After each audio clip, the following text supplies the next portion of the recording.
Bueno, un saludo a toda la audiencia de Limbomente y bienvenidos al primer video podcast de este programa.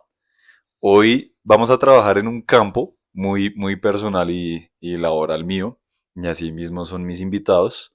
Como vieron en el título, psicología deportiva. Les vamos a contar un poco de lo que se trata este campo. Vengo con dos invitados y colegas muy especiales para mí, así que les doy paso, por favor, a Natalia y David.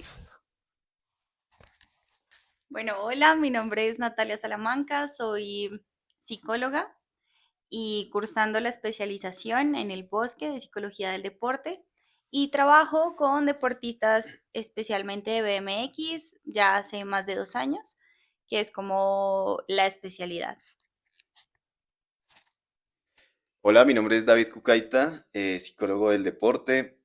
Adicionalmente a la psicología, soy deportista paralímpico de tenis de mesa desde hace más de 10 años y actualmente laboro con deportistas con discapacidad física en la Fundación CIREC y pues igualmente con varios deportistas precisamente de mi deporte, del tenis de mesa.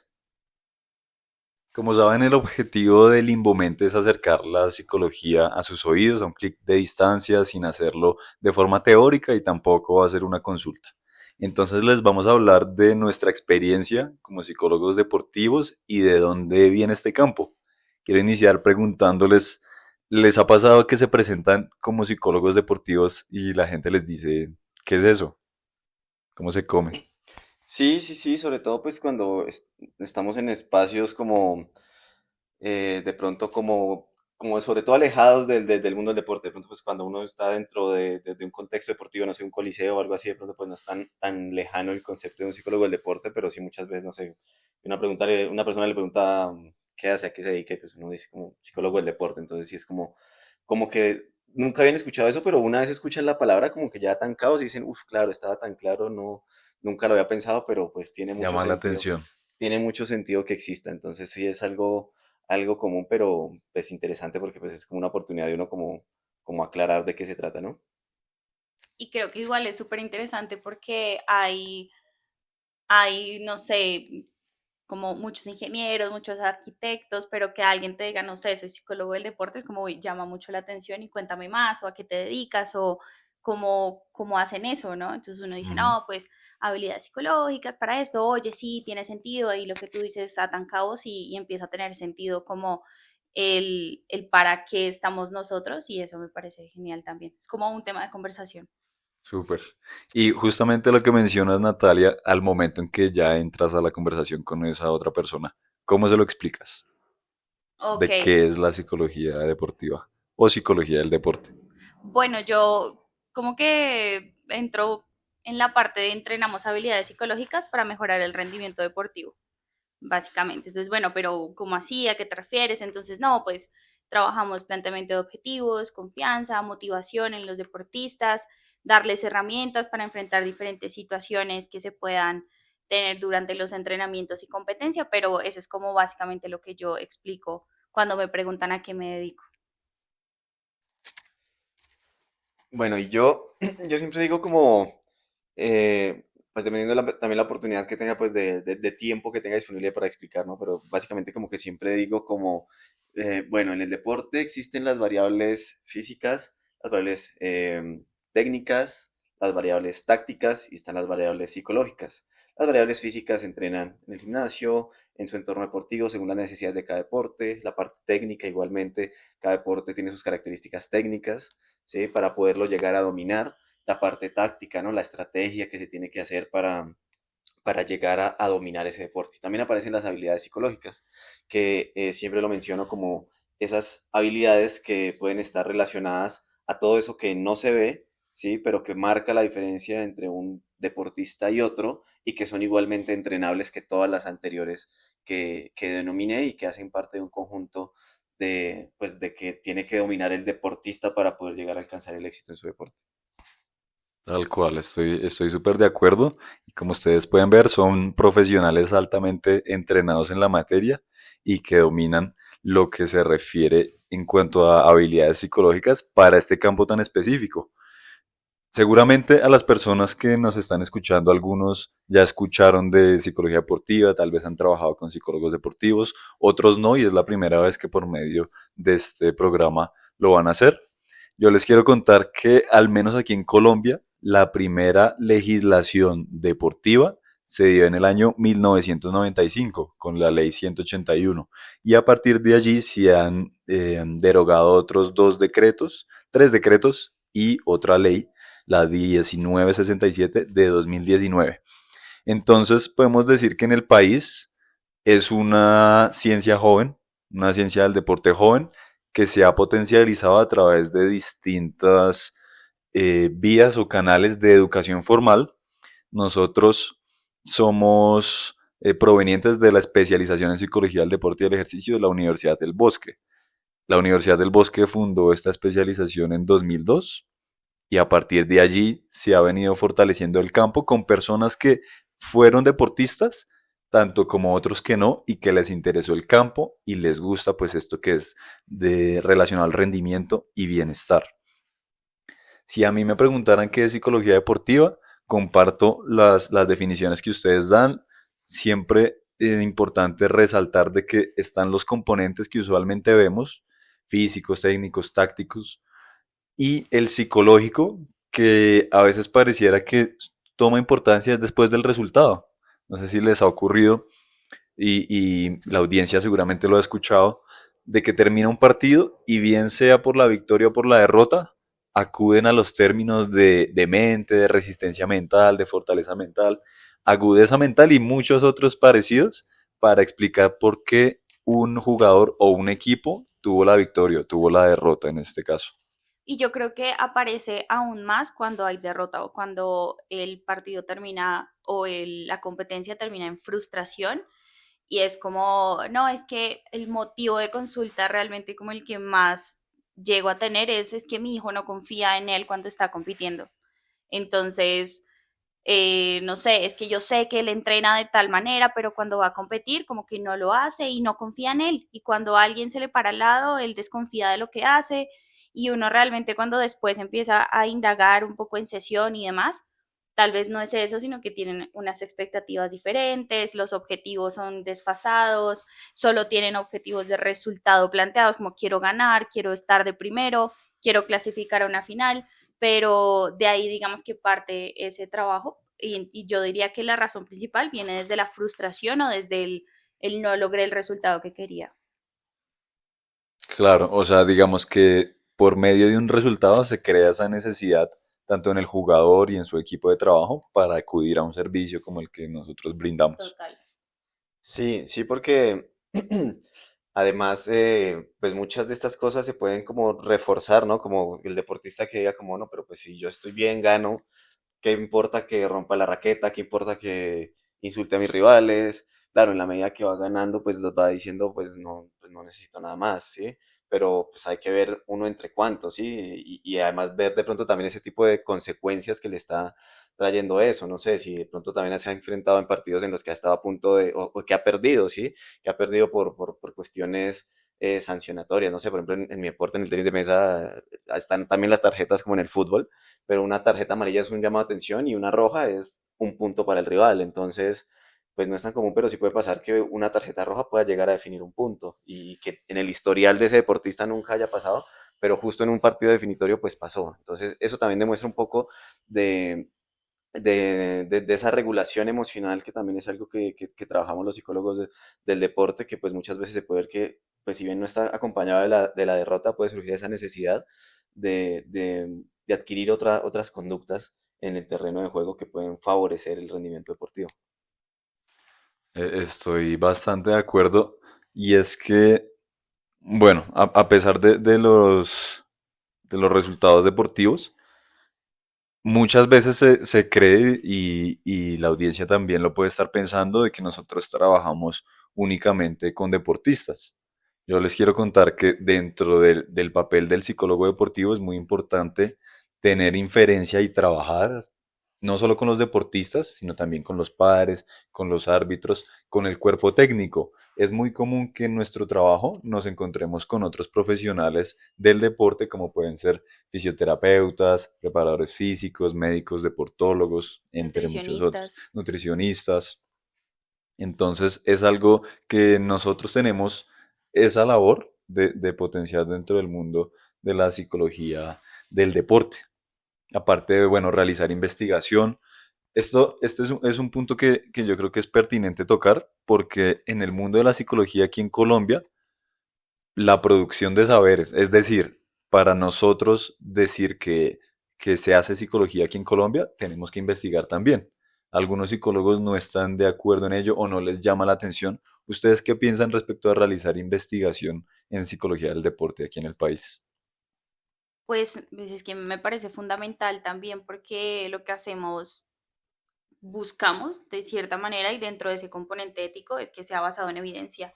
Y si no hay investigación y ponemos como todo desde lo empírico, desde lo que a mí me ha funcionado, desde lo que me han comentado, pues a algunos le funciona, a algunos no, pero no se llega como a concretar algo realmente y a ver que eso puede tener o no resultados, puede ser algo ambiguo. Entonces, considero que la investigación es fundamental.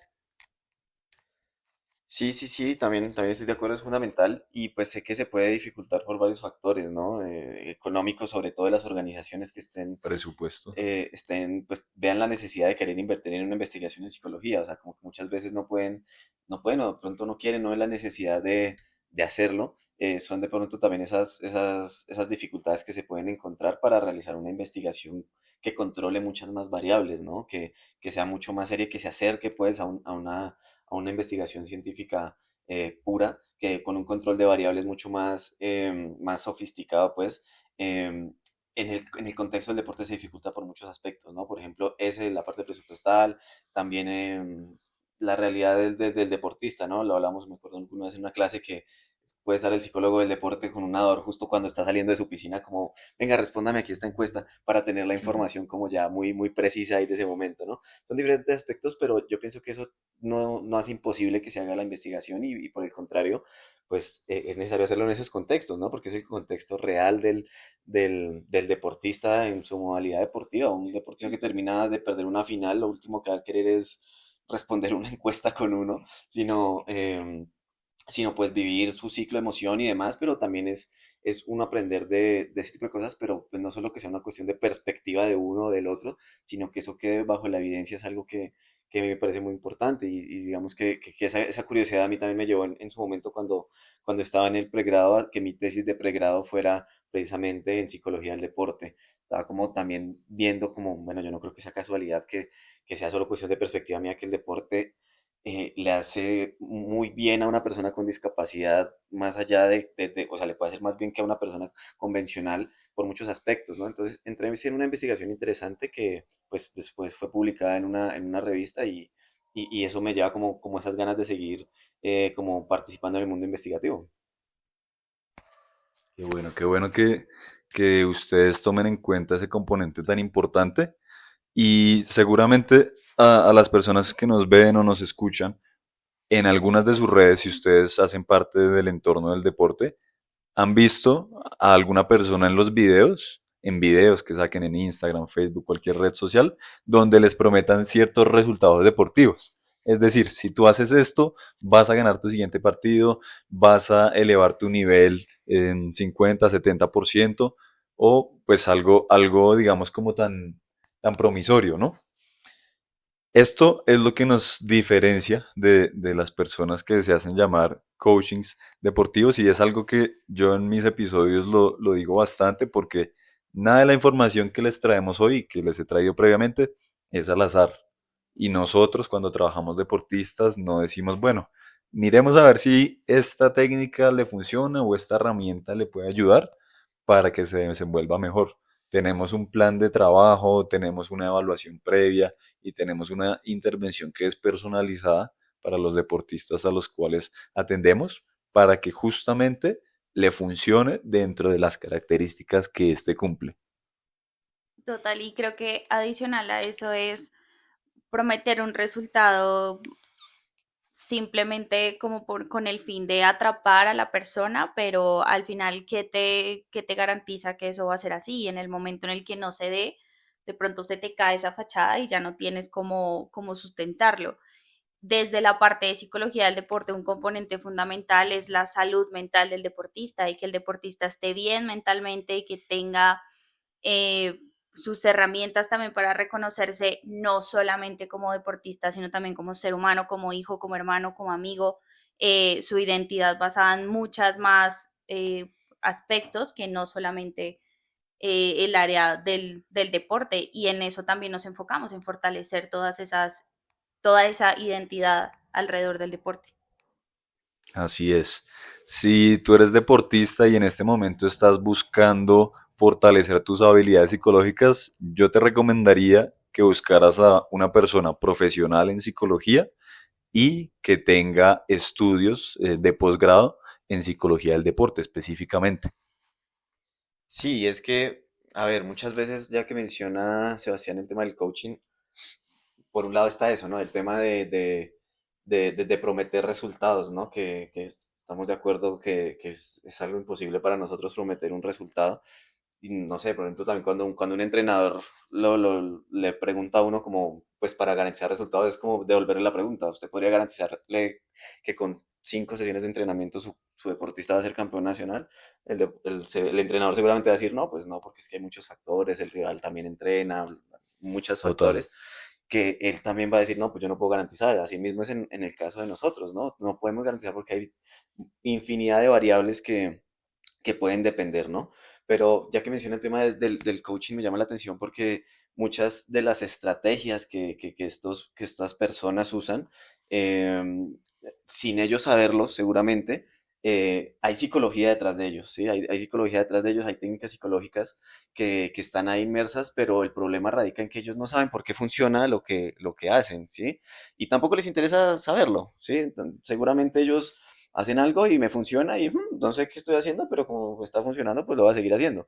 Pero entonces eso es un problema porque, y ahí yo concuerdo con los profesionales en psicología, que pues es importante uno las herramientas como tal que le da la psicología, el conocer la conducta, em, los principios de aprendizaje, bueno, todo ese tipo de cosas que nos podemos encontrar, pero que hace una gran diferencia al momento profesional para uno ver un problema de una forma, ver todo lo que lo compone, el por qué se mantienen algunas cosas, cómo se ven estas reforzadas o castigadas por el entorno y qué puedo hacer yo para modificar esas conductas, más allá de una solución genérica o por así decirlo, una pastilla que le doy a un deportista para formar lo que podemos llegar a llamar como fortaleza mental. Siento que es mucho más complejo que eso y pues muy interesante, ¿no? Y creo que pues los tres estamos de acuerdo en eso y por eso nos decimos ir por este mundo académico que pues es un camino más largo, pero a medida que uno va aprendiendo, se va interesando más y más se da cuenta que menos sabe, creo yo. Y pues más se va dando cuenta y se va poniendo curioso de aprender más y ve los problemas de una forma distinta y, pues también la responsabilidad ética de cada uno de estar a la altura de las problemáticas y demás cuestiones que se le atraviesan con los deportistas. Y es que creo que lo que nos diferencia realmente entre los coaches y los psicólogos es la manera en cómo nos vendemos muchas veces, o esa, no sé si credibilidad, pero sí ese acercamiento directo con el deportista, porque pues a ti el coach te entra y te vende algo, ¿no? A ti te dan la necesidad y esa es como la ventaja de pronto que tienen los coaches, y que nosotros por ese lado a veces entramos tal vez perdiendo, y es la manera en cómo a veces no sabemos cómo vendernos, de cómo te puedo ayudar como a adquirir ciertas herramientas o a fortalecer cierta habilidad, que a veces nos quedamos muy hacia el lado teórico y esto es así, de pronto muy mecánicos, y como la vaina se vuelve algo tediosa. Y creo que también he escuchado varios deportistas como, no, es que tuve un psicólogo, pero pues no entendía lo que yo estaba haciendo, o sea, no, ni siquiera se interesaba por conocer de pronto qué era mi deporte o cuáles eran mis necesidades, sino no, entonces tienes esto y vamos a hacer tales cosas sin tener como ese componente empático. Entonces creo que nosotros o esta generación de psicólogos está marcando un poco más la diferencia en ese aspecto, y este tipo de formatos también nos ayudan a acercarnos de alguna u otra manera al deportista o a los padres o acompañantes o a todo lo que viene, digamos, alrededor del Directores deporte. de instituciones. Ajá, exacto, como a poder llegarles de una manera diferente y no solamente desde la consulta, desde el consultorio, desde la videollamada. Qué bueno, qué bueno. Ahorita hablaron un poco del inicio de su carrera dentro de la psicología deportiva, entonces yo les quiero preguntar, ¿en qué momento conocieron la psicología deportiva y por qué decidieron estudiarla? Pero yo creo que la primera vez que escuché sobre un psicólogo deportivo fue por allá a mediados del 2016. Yo estaba en grado 11 y fue cuando estaba preparándome para ir a un torneo en Argentina y después tenía otra proyección con el Comité Paralímpico para otros torneos el siguiente año. Entonces como que estaba dentro de la selección Colombia Juvenil, entonces nos iban como encaminando valoraciones con todas las diferentes áreas, ¿no? Entonces había un psicólogo que yo no sabía, yo pensé que era un psicólogo, dentro de mi cabeza en ese momento era un psicólogo normalito, pero que está en el contexto del deporte, era como lo que yo pensaba. Y después me llamó la atención y precisamente pues como estaba en una época de mi vida en la que pues tenía que tomar una decisión sobre una carrera, eh, Claro. también pues cuestiones que iban surgiendo ahí como, bueno, ¿qué hago? ¿Qué estudio? Esta vaina, la otra. Tuve una profesora de filosofía excelente que me llamó la atención, me hizo encaminar por todo ese saber, nos puso a leer unos libros, pues eran de psicoanálisis y era como el concepto que tenía de psicología en ese momento y en su momento me llamó la atención.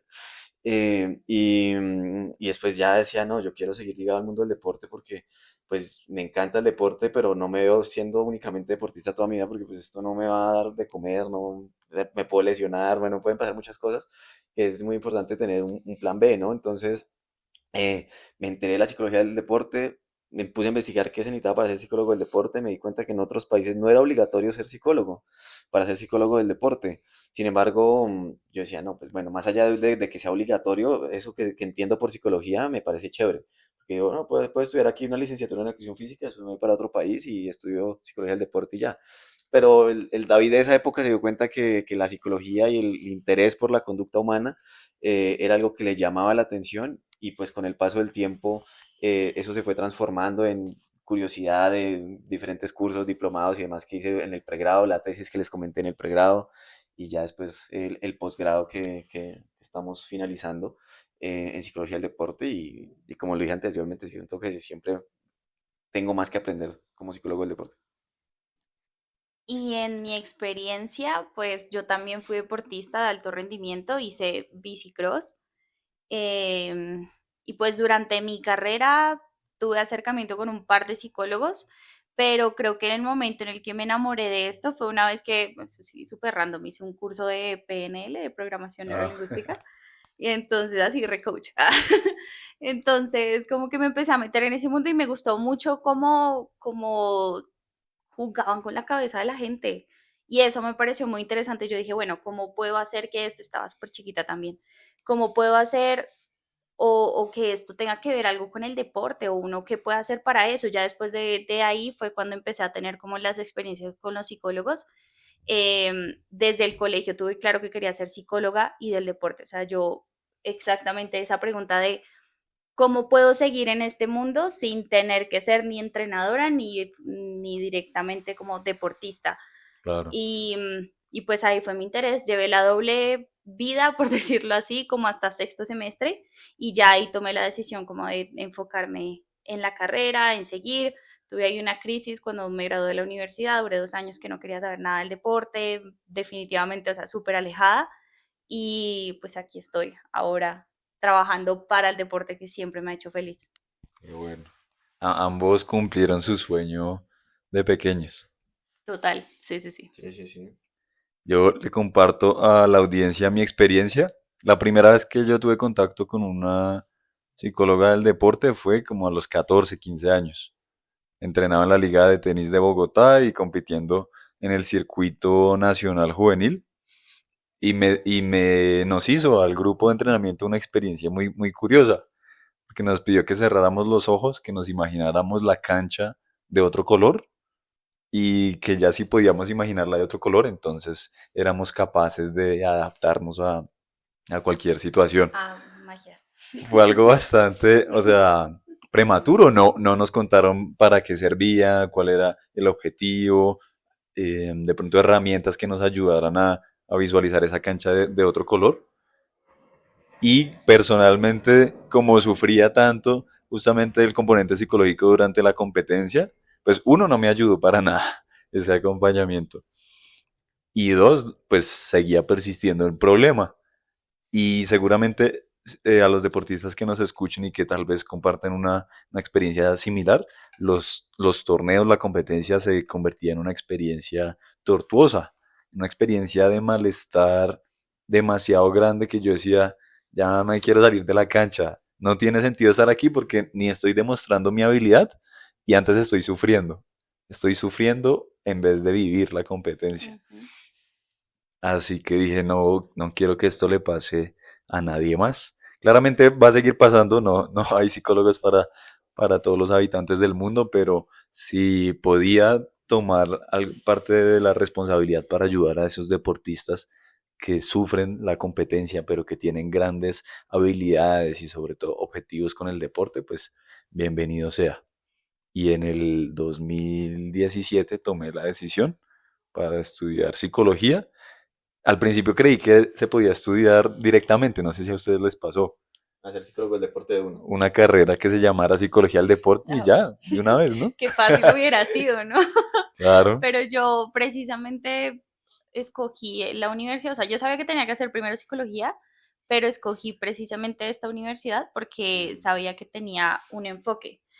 Me hubiera gustado tener el enfoque desde antes, ¿no? Pero pues fue literal en prácticas que quieres. Y tuve la oportunidad de escoger, pero creo que ahorita no se puede, creo que tiene que ser sí o sí clínica un semestre o algo así. sí, No sé, en por mi decreto. caso pude hacer los dos en deporte con el IDRD virtual por pandemia, Ah, pero pues las hice, entonces fue como el primer acercamiento que tuve directamente con psicología del deporte. Pero me hubiera gustado que fuera desde antes, pero yo sabía que esa universidad tenía ese enfoque, si no, me hubiera ido por otra. Estamos hablando de un punto crucial en la vida de jóvenes y sobre todo jóvenes deportistas, donde se va terminando el colegio, tal vez algunos ya se desescolarizaron para hacer virtual, otros siguen presencial, pero acaban y parece como que está el camino de meterse a la carrera o de intentar buscar el profesionalismo. Ustedes dentro de su experiencia con deportistas, si lo han manejado en consulta, ¿de qué manera le explican el inicio de esa nueva etapa como deportista y pues qué estrategias le podrían brindar? sí, sí, justo ahorita en el, en el posgrado, en las prácticas que realicé en Independiente Santa Fe eran, bueno, son deportistas que están justamente en esa edad, ¿no? En esa edad en la que tienen que tomar esa decisión. Y en un deporte como el fútbol, que a diferencia del tenis de mesa paralímpico, del BMX de pronto, o del tenis, el fútbol pues tiene como de pronto más popularidad El en país. el país, ¿sí? Y pues está el niño que desde niño quiso ser futbolista porque quiere ser como James, como Falcao, como este y como el otro y entonces que alguien le diga que tiene que pensar en un plan B es como una cuestión que los hace de pronto muchas veces como enojar o como decir como no, es que me están echando la sal, está poniendo la mala energía para que yo no debute.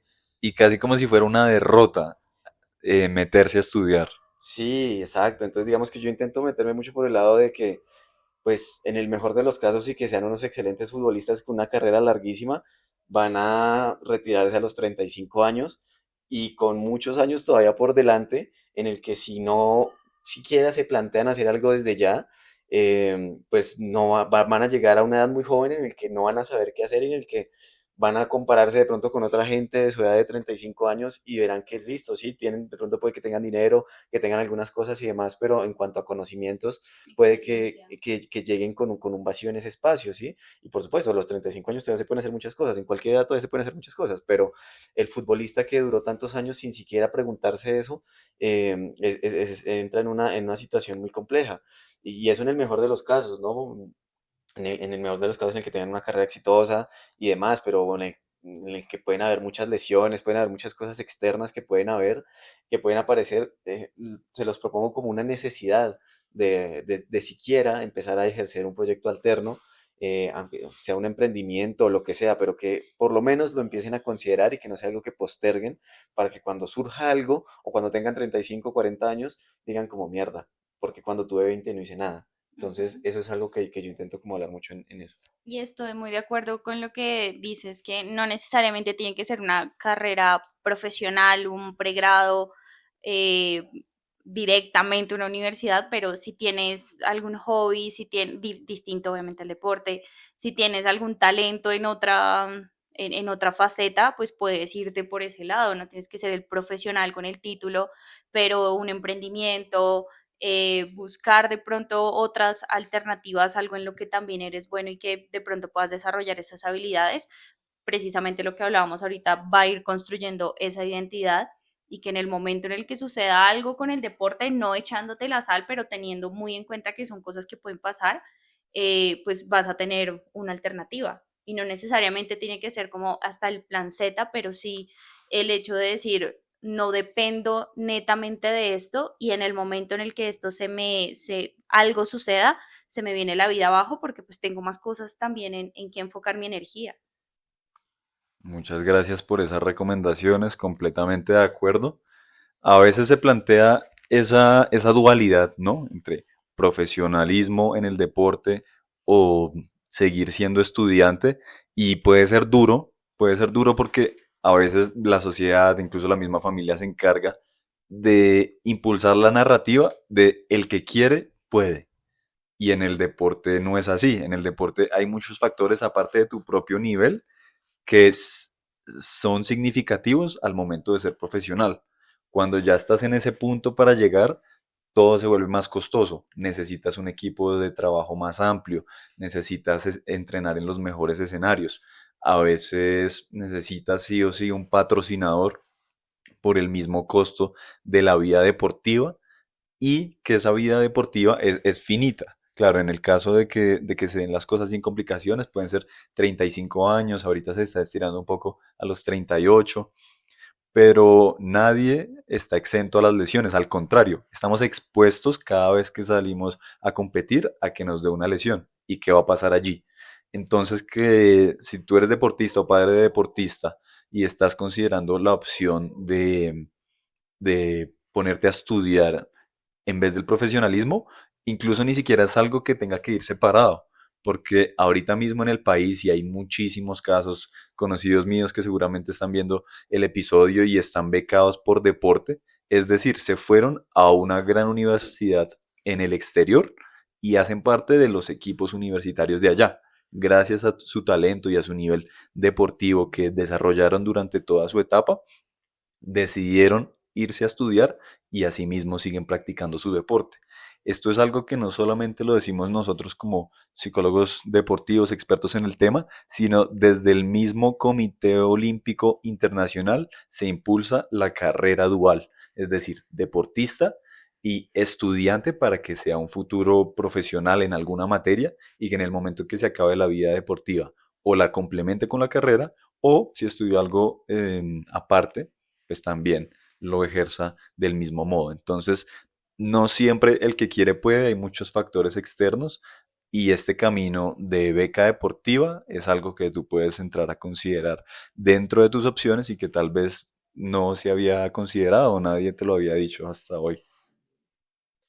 Sí, es verdad, y no necesariamente en el exterior, ¿no? O sea, porque, bueno, yo sé que en mi caso es diferente porque pues deporte paralímpico es muy distinto a deporte convencional y demás, y realidades completamente distintas, pero pues siempre menciono como este aspecto de la oportunidad que tuve de estudiar el pregrado becado gracias al deporte. Yo soy de universidad pública y pues tampoco es como que tuviera que pagar mayor cosa, pero siempre era un valor que me pude ahorrar debido a esto, ¿no?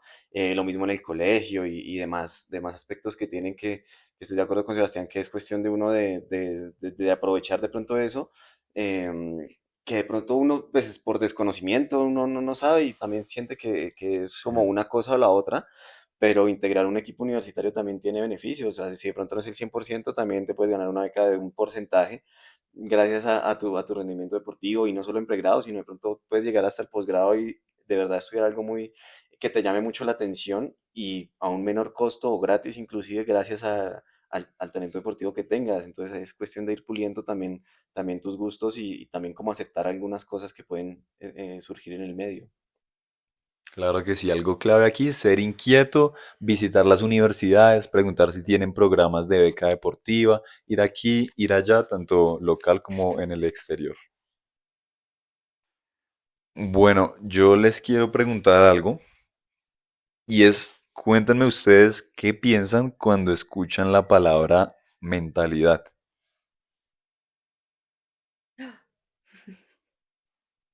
Mentalidad. Ay, no sé qué La palabra que responder. resalta cuando estamos en eventos deportivos y lo mismo, hay victoria o hay derrota y dicen, bueno, esto ocurrió por su mentalidad. Incluso yo creo que si entran a YouTube, hay canales específicos que se llaman así, ¿no? Mentalidad para deportistas o mentalidad estoica. ¿Qué piensan ustedes? Pues a mí me parece que es algo ambiguo, creo que es como echarle la culpa a algo porque no se dio lo que querían, no sé, sin hacerse cargo de realmente entender qué está pasando ahí detrás, ¿no? Entonces un deportista que de pronto no tiene esas estrategias, esas habilidades de poder entrar a la cancha a hacer lo que ha entrenado, entonces es porque no tiene una mentalidad de ganador o es porque no está enfocado en lo que tiene que hacer y creo que mm, de pronto va hacia el lado que hablábamos inicialmente, como hacia el lado del coaching, o bueno, a mí me suena algo así, no sé. Bueno, a mí este término de mentalidad es uno con el que sí también siempre he tenido como ese conflicto, porque ¿qué es la mentalidad? ¿Qué es la mente? ¿Dónde está? ¿Cómo la podemos ver? Eh, ¿Con qué trabajamos con los psicólogos? ¿Con la mente o con qué trabajamos? ¿Sí?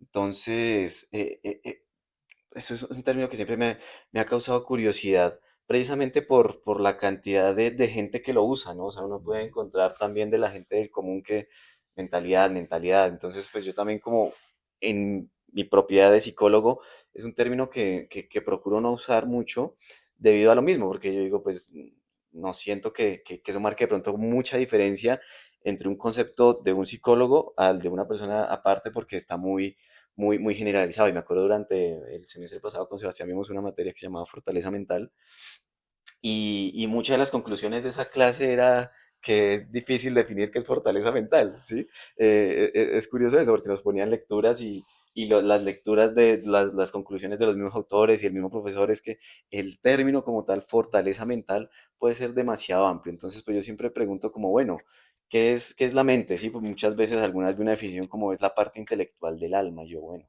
pero esta definición no me suena muy psicológica, o sea, suena hasta espiritual y lo que sea, pero Dijo todo y no dijo no nada. dijo nada, sí. O sea, la parte intelectual del alma, sí. O sea, es como si lo mismo a lo que llamaban alma antes, desde el alma, desde la parte religiosa, ahora lo quieren llamar mente desde la parte un poquito más estudiada, pero básicamente como que quieren que abarque los mismos conceptos, ¿sí? Entonces yo me quedo más bien con el término de ver la mentalidad y de operacionalizarla, como llamamos los psicólogos, y de desglosarla. ¿Cuál es ese paso a paso para llamar mentalidad? Listo. Entonces con mis deportistas digo, también cuando hago en tema de valores, sobre todo, me dicen, no, un valor importante para mí, no, la mentalidad, listo, mentalidad, dime cómo puedo ver yo con mis ojos que estás teniendo mentalidad. Digo, no, con ese, cuando salgo a entrenar a pesar de que las dificultades del medio, listo, entonces podríamos decir que estás siendo disciplinado, ¿sí? Que estás siendo constante, ¿sí? ¿Qué más? ¿Qué más es mentalidad? No, mentalidad es poderme sobreponer a una derrota, listo.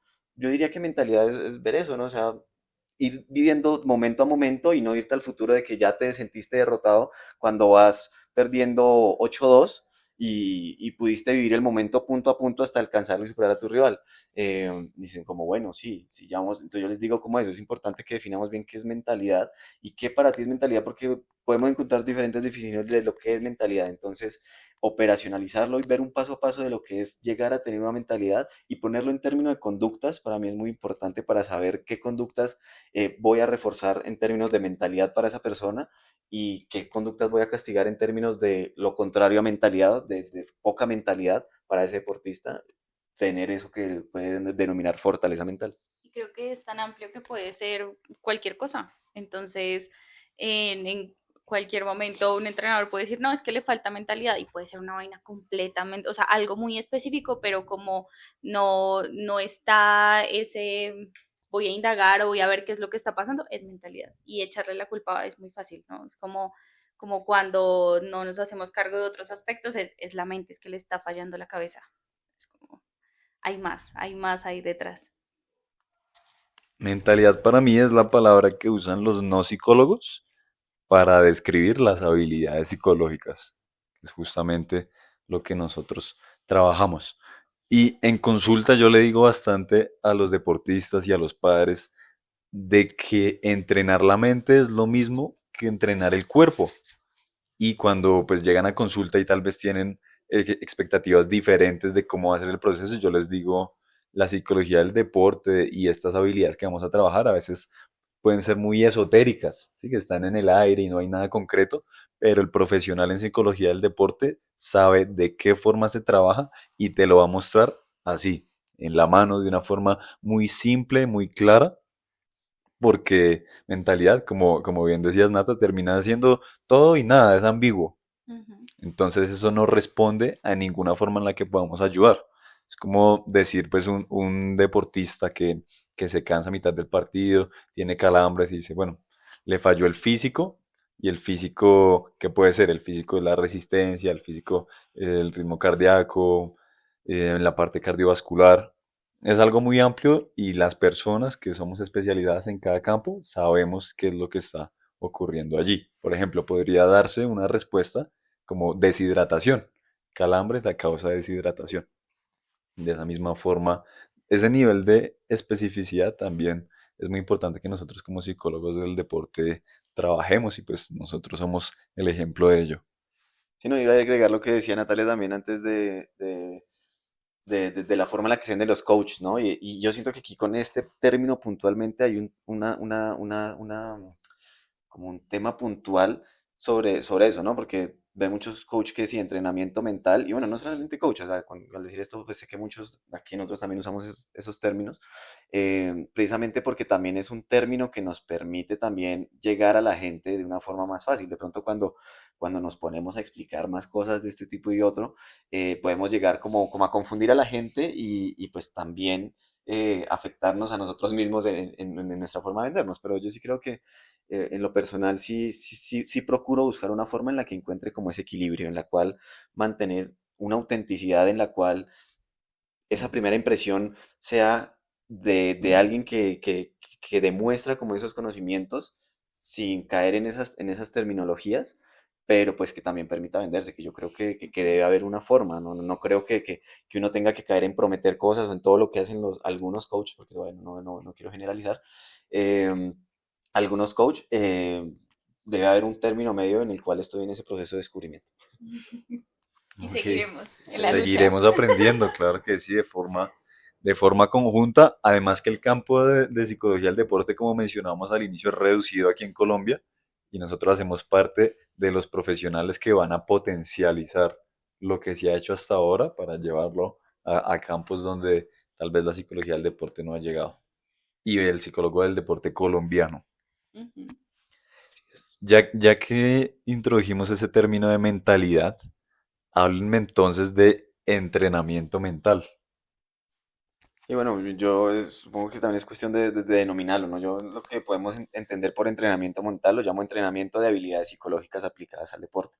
Término ya muy grande, sí es verdad que puede no tener, No cabe en no Instagram, cae en Instagram y en puede la que, bio. y puede que Mentalidad, amor. desde, desde el marketing me reste puntos ahí. Y bueno, si hay que usarlo, de pronto se usa, pero ya cuando tengo al deportista enfrente, le digo, bueno, esto es entrenamiento de habilidades psicológicas aplicadas a tu deporte, ¿no? Entonces, es desglosar sí según la necesidad de cada deporte, ¿no? Ver de pronto la implementación de rutinas, la implementación de diferentes cosas que nos van a llevar acordes a ese deporte, para empezar ese entrenamiento mental del que estamos hablando y que yo en lo personal a medida que va pasando el tiempo voy descubriendo también muchas cosas sobre este entrenamiento mental y también muy ligado a las terapias de tercera generación que desde que llegó a mi vida el semestre pasado en esa clase de, Pasado.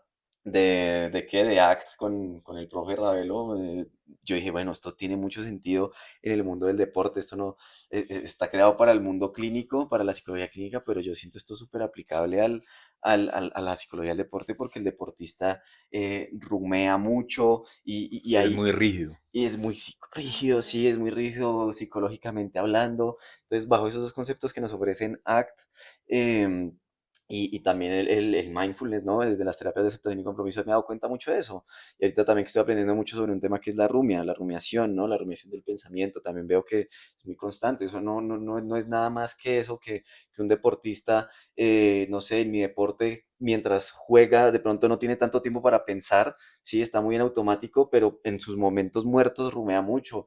En mi deporte, cuando el deportista está golpeando la bola en un partido de 40 minutos, si golpeó la bola como tal, durante 15 minutos fue mucho. Entonces, si nos damos cuenta, más de la mitad del tiempo estuvo yendo por la bola, llegando a la mesa, esperando que el rival vuelva. Hay mucho tiempo. ¿Y qué pasa en ese tiempo? Pues el deportista tiene mucho tiempo para desconectarse, para rumiar, para pensar, para quedarse en el error, para decir más huevón, yo por qué hice esto, ya voy ganando, voy 8-4 ganando, ya le gané, ya estuvo fácil y después Team pierde, ¿sí? Hay mucha cosa de este tipo de aspectos que, en mi opinión, vienen desde la psicología clínica, la base teórica, y es entrenar al deportista, porque es que a uno nunca como deportista ni como persona le enseñan que uno puede volver al presente, uno solito se aprendió a ir o al pasado o al futuro, y en el deporte lo hace todo el tiempo, pero nunca le enseñaron a volver al presente. Y entonces resulta que el volver al presente es una habilidad que uno entrena.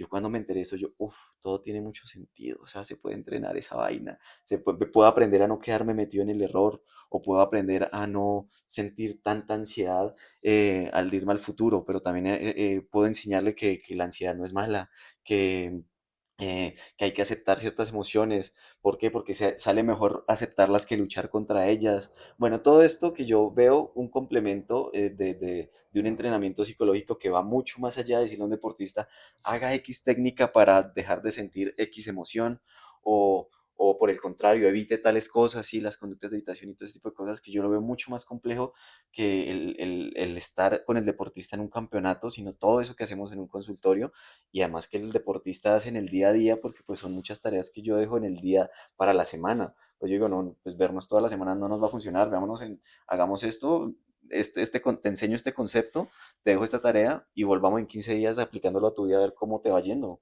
Entonces uno se encuentra, claro, ya lo aplicando en mi día a día y es mucho más fácil aplicarlo al deporte. O por el contrario, lo estoy aplicando en mi día a día, pero yo encuentro todavía dificultades en aplicarlo a mi deporte. Entonces, bueno, vamos a ver cómo vamos a ir implementando esto según las necesidades y tiempos que encontremos en tu deporte para que fortalezcamos estas habilidades.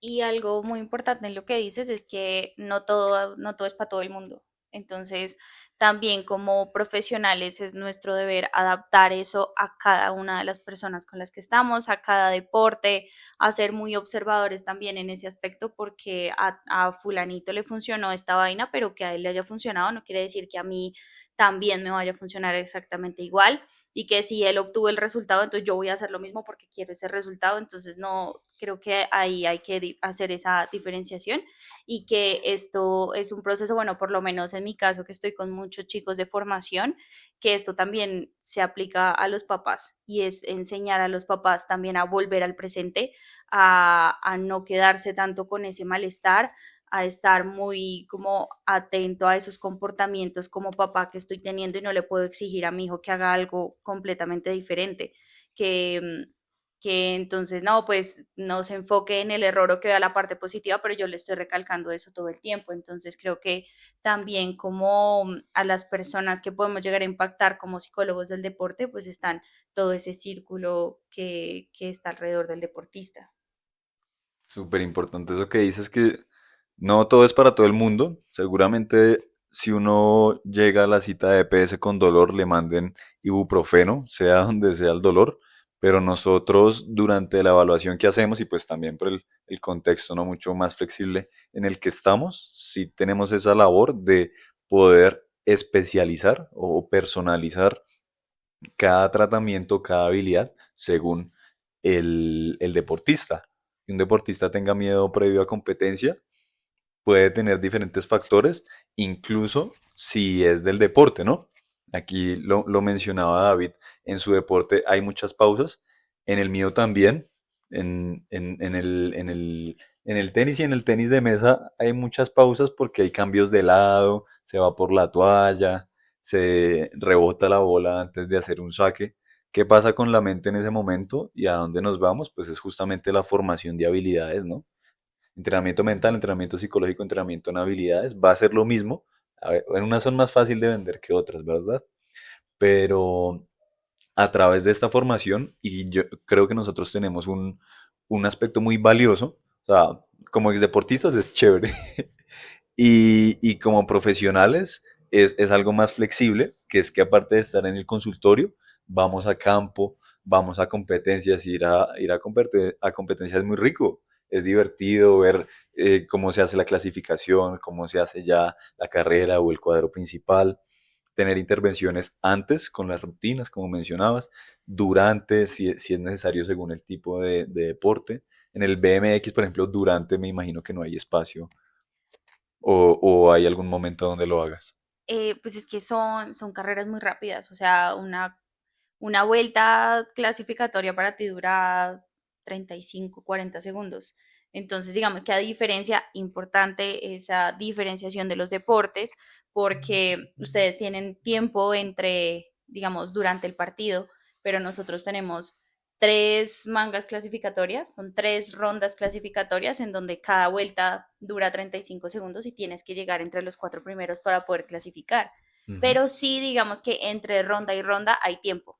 Luego vienen ya las eliminatorias, entonces tenemos octavos, cuartos, semis y finales, pero cuando empieza, tú te pones a ver y las mangas perfectas, o sea, las clasificatorias, tin, tin, tin, clasifican y llegan a una semifinal y se les acaba la carrera, la cara les cambia, no sé qué hacer, no sé cómo puedo, no, creo que no voy a pasar, no va a pasar a la final, es el fin del mundo, mi papá me va a regañar, entonces vienen un montón de componentes también ahí detrás que tenemos tiempo de pronto de hacer alguna intervención ahí exactamente y pues ya cuando son deportistas que tienen un proceso un poco más largo ya tienen muchas herramientas y es cuestión como de hacer el acompañamiento.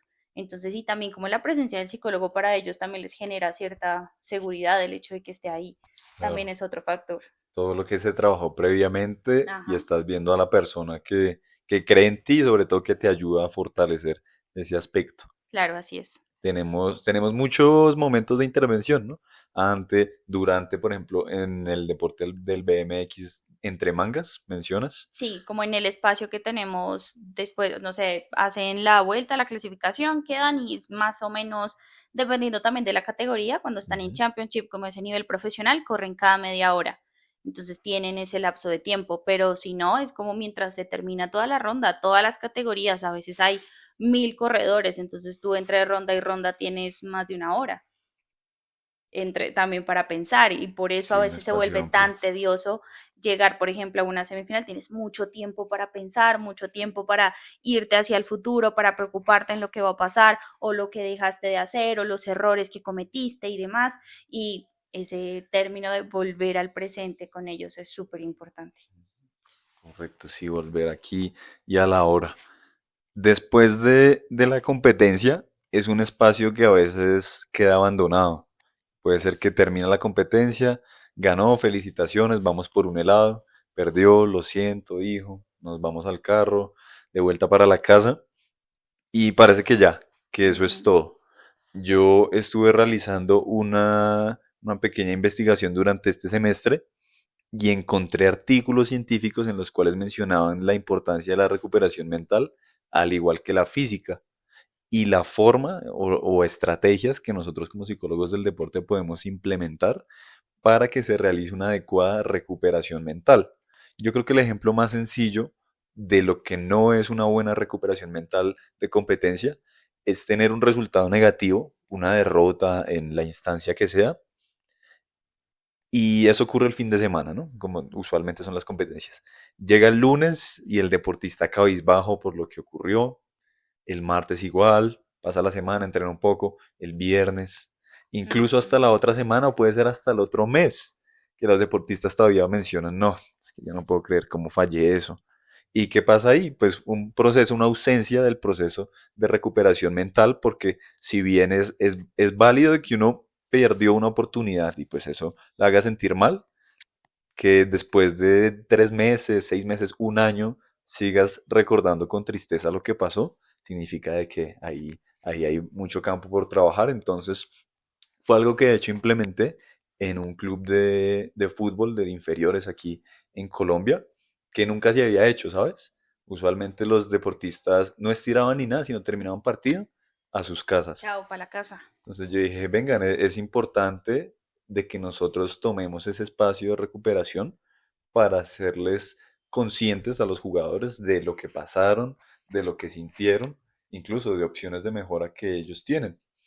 Y lo realizamos en varios partidos, pero incluso en los partidos donde por cuestiones logísticas no era posible, los jugadores autónomamente lo hacían. Y a la semana siguiente llegaban conmigo y me decían, Zico, después de este partido que tuvimos, que estuvo muy difícil y no logramos los objetivos, pues yo en el carro cogí mi cuaderno, escribí lo que pasó, sin juzgar, sino simplemente el Ujú. evento tal cual ocurrió, la forma en la que pude mejorar y cómo me sentí. Y yo, ay, qué bueno que lo estés haciendo autónomamente, muy bien.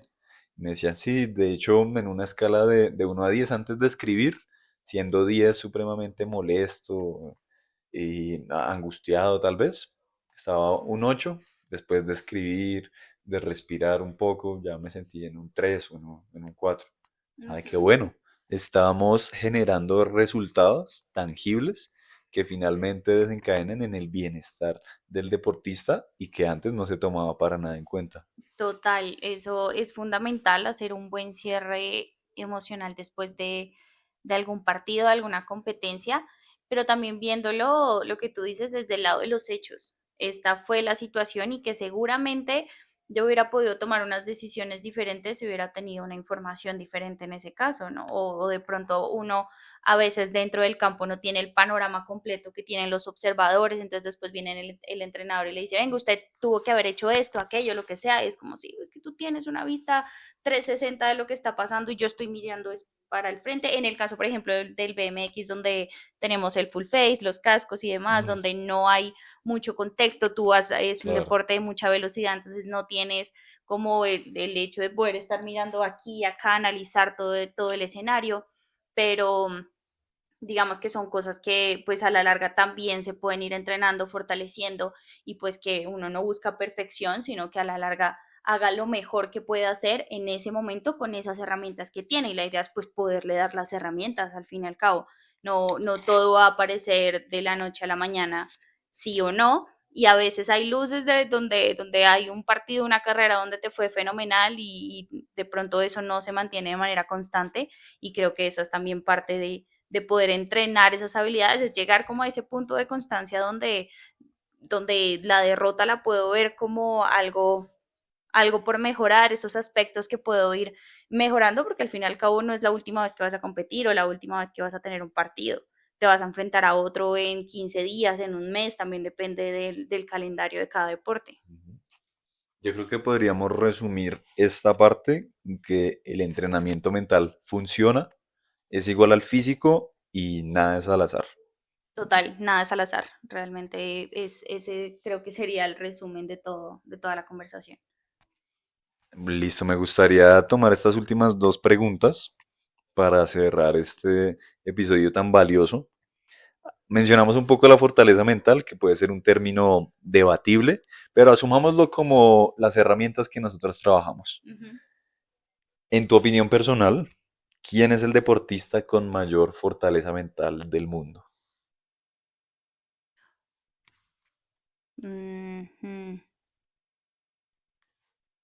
Porque si me lo preguntan a mí, tengo dos en este momento. El deportista que yo creo que tiene mayor fortaleza mental del mundo es Novak Djokovic. Y te lo voy a contar con un poquito de trasfondo, y es que en el tenis, cuando surgió Federer y comenzó a obtener tantos resultados y tantas victorias, se configuró como el número uno.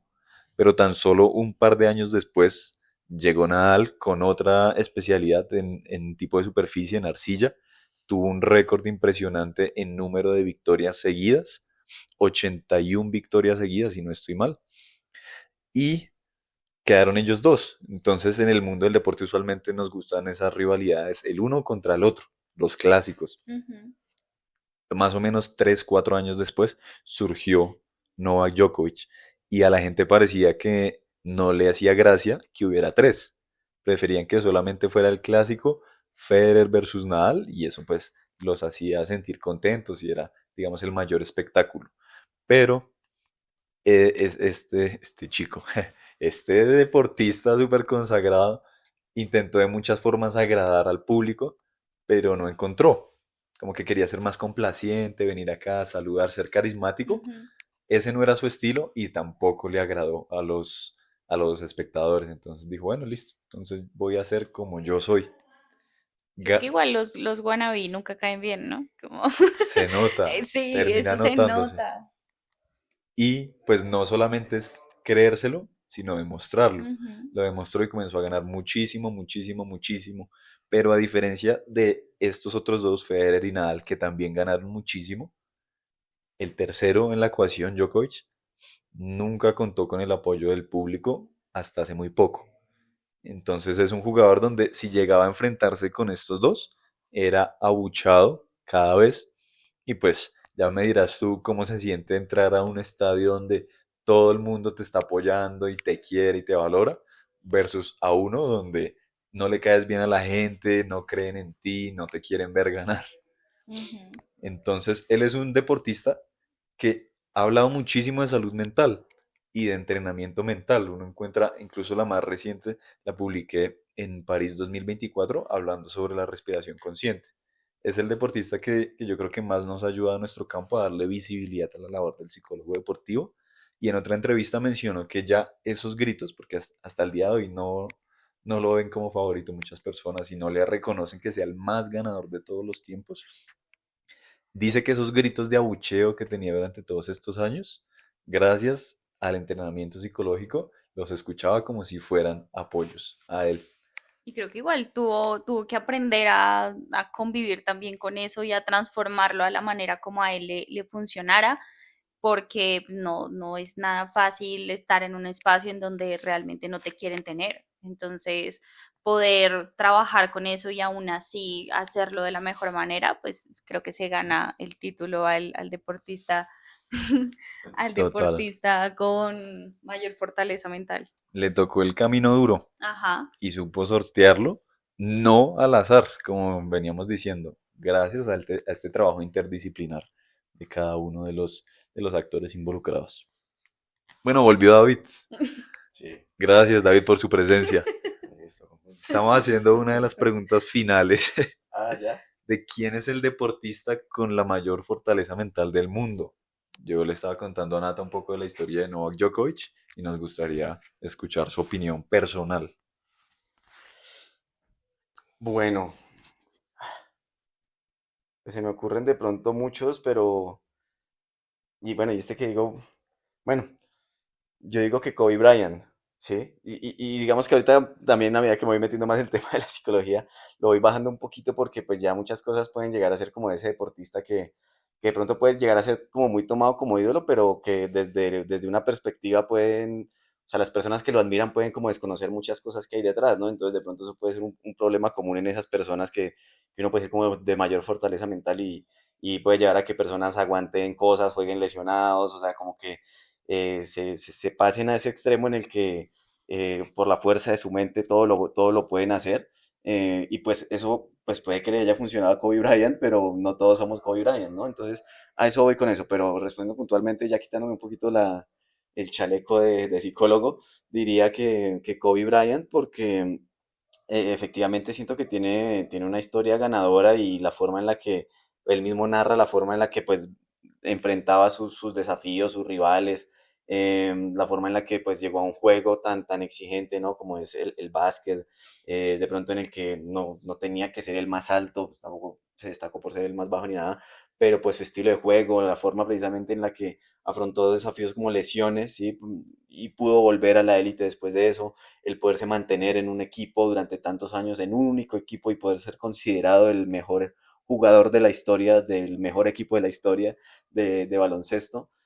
pues para mí va mucho más allá de los 5 títulos que ganó, sino pues todo lo que representó él como figura para una franquicia deportiva tan importante como son los Lakers. Eso. Gracias. Nata, cuéntanos tu opinión personal del deportista con mayor fortaleza mental. Pues es que yo considero que la persona que tiene mayor fortaleza mental es la que tiene la capacidad también de decir no estoy bien o necesito ayuda. Entonces, en ese orden de ideas, creo que Simone Biles dio una muestra de eso en el momento en el que dijo, y creo que no estoy preparada para esta situación y el verla brillar como lo hizo en los últimos Olímpicos de una manera diferente, o sea, ya viendo la competencia de una manera distinta, con herramientas diferentes y diciendo, pues, esto es una vena que disfruto, que hago todos los días, pues me la voy a gozar y la voy a pasar bien. Eso a mí me muestra una fortaleza mental impresionante. Uy, súper de acuerdo contigo. Revolucionaria en un deporte donde ahí sí las cosas son demasiado rígidas, ¿no? Y Total. estrictas. Simone Biles para mí tiene la foto más icónica de la psicología del deporte, que es en una que ella está con las piernas cruzadas y con los brazos, no sé si los tiene así o más o menos a esta parte, Ok, pero es una cosa que yo creo que para tenerla en un afiche, en el literal. consultorio. Ujú. Wow, buena idea para nuestros consultorios, ¿no?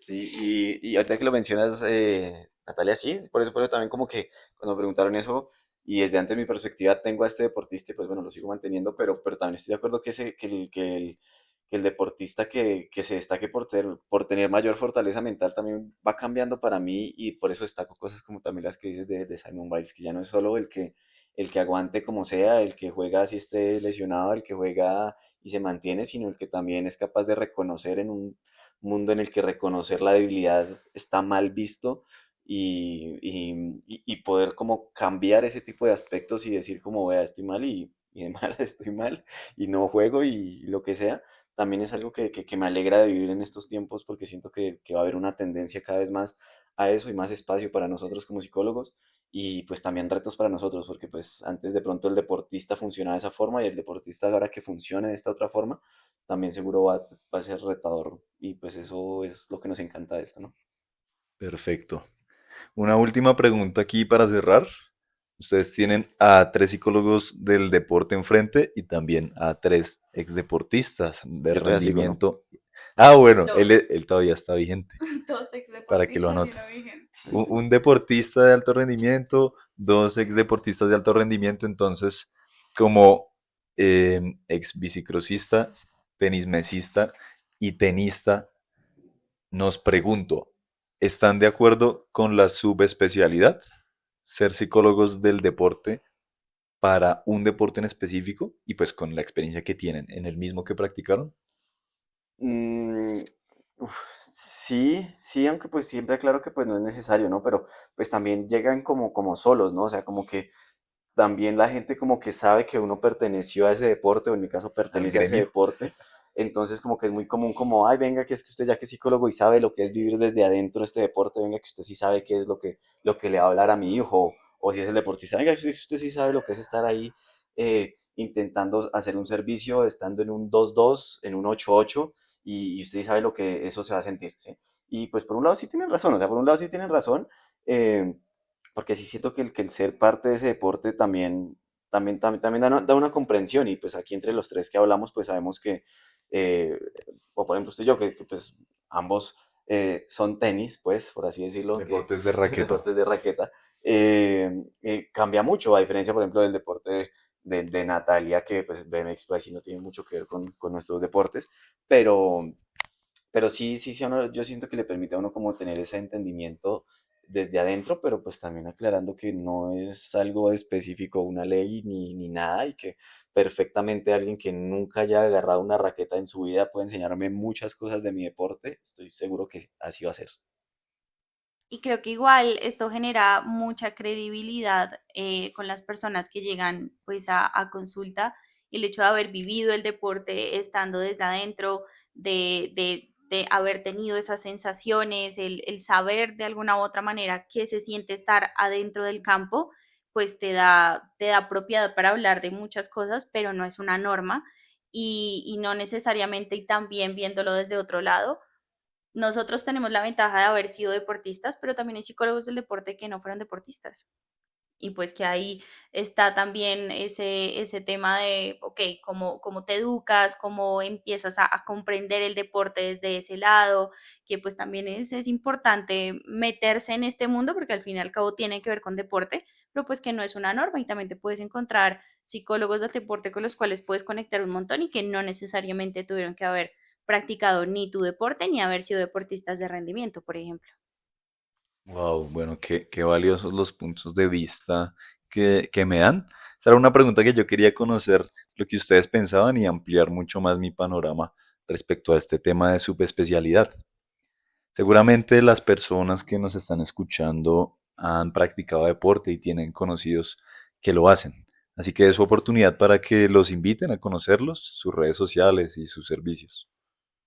Bueno, pues mi Instagram es Nata a Salamanca y allí tengo contenido también desde la perspectiva, sobre todo enfatizando en la subespecialidad hacia el BMX, herramientas, estrategias, experiencias también. A veces hay uno que otro video como del día a día del psicólogo, qué hace el psicólogo en competencia y demás. Entonces, pues creo que es un contenido de alguna u otra manera entretenido para comprender el mundo de la psicología del deporte y de tener herramientas para tanto al deportista como a los padres en ese acompañamiento. Listo. Mis redes sociales son David Cucaitas y aparezco en todas, en Instagram, en TikTok, en Facebook, en YouTube. Y bueno, ahí en mis cuentas lo que busco mostrar son las facetas de mi vida que todavía mantengo, ¿no? La parte de psicólogo, la parte deportista y también la parte de conferencias que hago, que bueno, las conferencias sí están más alejadas del mundo de la psicología del deporte, sino más bien ligadas a mi experiencia como persona con discapacidad, alejándome siempre de los discursos motivadores y de superación personal o de ejemplo de vida, como molesto a mi mamá, sino más bien muy ligados desde una perspectiva de mi experiencia y pues con muchas de las cosas que he aprendido de psicología, cada vez le voy metiendo y la voy fortaleciendo más para alejarme precisamente del, si este man puede, yo también puedo, que es algo en lo que siempre intento estar alejado, pero que a la larga termino haciendo sin querer, pero es un poco eso, ¿no? Es un poco mostrar como mis experiencias de vida a día, muy desde el aspecto del conocimiento y desde la psicología, también ligado pues a mi mundo deportivo. Genial. Para los oyentes de Limbomente, ya saben que en Instagram, @Limbomente, y como psicólogo deportivo, la cuenta es Sebas, psicodeportivo, consulta psicológica para deportistas, con entrenamiento mental, conferencias a instituciones, talleres para clubes y academias y asesoría a entrenadores. Entonces allá nos vemos, contenido, los tres creamos contenido muy entretenido y sobre todo muy educativo que les puede servir a ustedes como deportistas, como padres, como miembros de un cuerpo técnico del deporte, Basado en evidencia. Así basado es. en evidencia siempre. Así que ha sido un placer compartir este espacio. Seguramente van a ver más contenido más adelante de nosotros tres y bueno, los esperamos allá. Chao.